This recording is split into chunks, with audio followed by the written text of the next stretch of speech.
Hello friends, tea పెట్టుకుంటున్నా.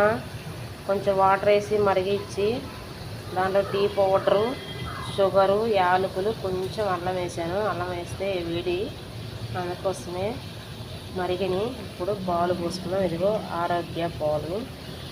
ఇదిగో పాలు పోసాను. మా బావ నేనే కాబట్టి ఒక 2 గ్లాసులే పోసుకున్నాము, సరిపోతాయి మాకు. ఇంకా కొంచెంసేపు మరిగించి ఇప్పుడు వడపోసుకుందాం. చూడండి, మంట పెట్టాను.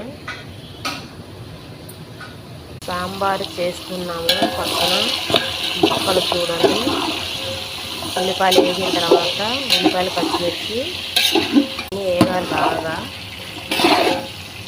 చూడండి, టీ మరిగిని బాగా. గ్లాసులో పోసుకుందాం. మొత్తం పెద్ద గ్లాసుకి వచ్చి 2 గ్లాసులు అవుతాయి ఇవి. ఇదిగో, మీరు తాగారా టీ?